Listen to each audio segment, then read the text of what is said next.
So black ബാരലിനെ കണ്ട്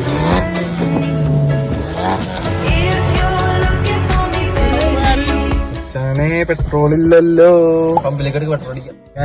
ഓല petrol അടിക്കാൻ വന്നൊക്കെയാണ്. So guys, ഞങ്ങൾ പെട്രോൾ അടിച്ചിറങ്ങിയപ്പോ തന്നെ കാർത്തികിന്റെ ചേച്ചിയുടെ വണ്ടി ആയിട്ട് വരുന്നു. പെട്രോൾ എന്തോരം ഉണ്ടെന്ന് നോക്കിയപ്പോ തന്നെ ഫുൾ ടാങ്ക് പെട്രോൾ.